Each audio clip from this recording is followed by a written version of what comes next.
All right, it's the 19th of June. Happy Juneteenth. If you're an African, well, actually it doesn't matter. It's everybody's holiday, not just African Americans.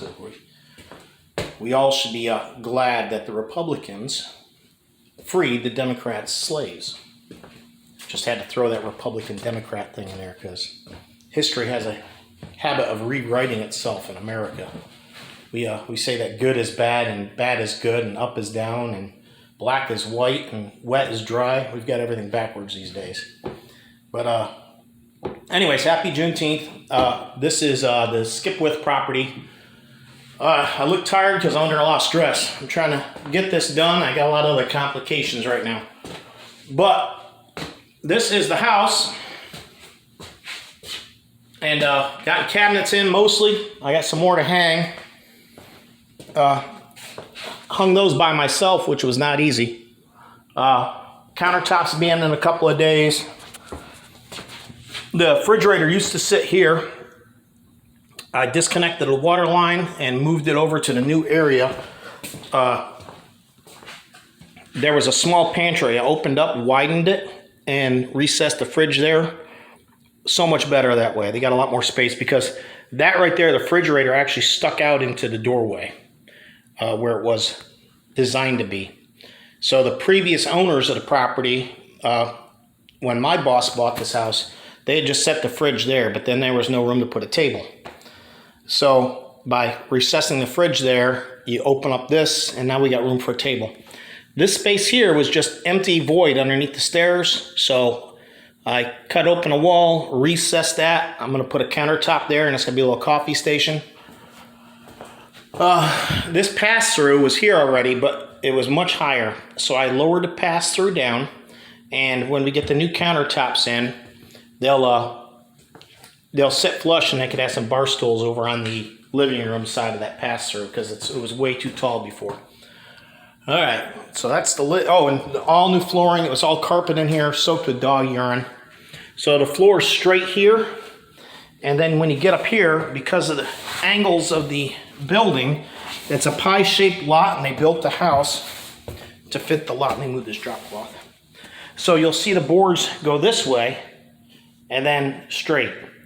If I'd have just done them straight from the door all the way through, then I would have had 1,000 triangle pieces down this hallway, and that whole room would have been at an angle. So by putting that transition there, because as you can tell, the same thing here in the kitchen, everything's at an angle.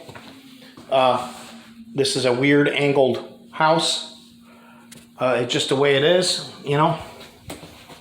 So, and then the carpets were all the stairs were carpeted. This is a massive house. I got new flooring up here done. It's a 3-bedroom with 3 full baths. This room is huge, and this is the smallest bedroom. It's like 16 by 20. It's a large room, and that's a small bedroom. Got a skylight and a upstairs hall bath. 3 full baths. The only thing we're doing in the bathrooms is painting them. That's it. They'll be remodeled at a later date. This is the master. There's new flooring in here. Master bath.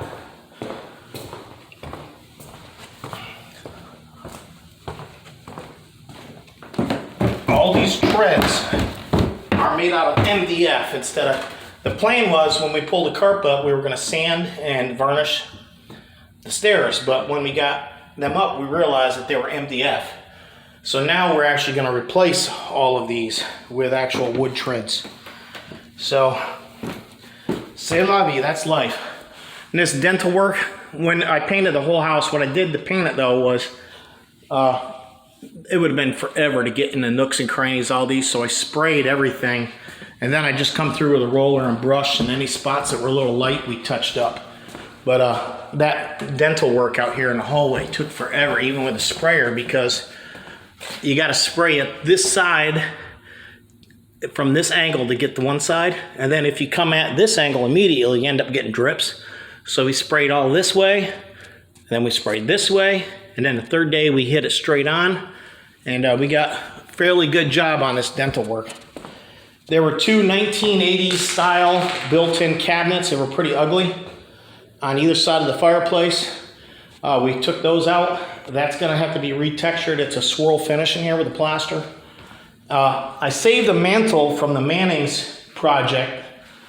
We took a mantle down there and re-veneered the fireplace. So that mantle is saved, we're gonna put up right here. So we'll have a nice big mantle over this. And you can see the huge height difference between the old countertop and where the new one's gonna be, the old pass-through. So this one, the new one's just gonna be the same height as the counters, the cabinets inside the kitchen. So the reason this board is here is that fridge, even the old fridge, which was much smaller, that door is only 29 inches. And the tiny fridge that was in there was 30 inches. So the only way to get appliances, including the stove, in and out of here is through this window. So I actually leaned the appliances on the counter, teetered them on there, went around, and then lowered them down.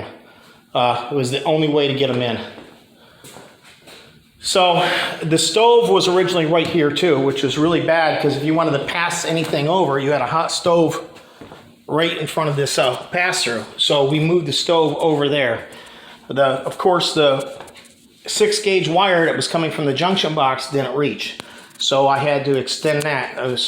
And it was also aluminum, and the new wiring is copper. So I had to use anti-corrosive, anti-oxidized chemicals to join the two wires together, and huge wire nuts and a junction box. But long story, I got the new wire in, so the stove now has power over there. And like I said before, we ran the water line here to the refrigerator, which works just fine. It's already got ice. That started making ice yesterday. I got it plugged in. And so we still got duct work in the building left to do. That duct isn't attached. So we got a lot of outlets to change, but I'm getting it done. So that's it, everybody. Happy Juneteenth.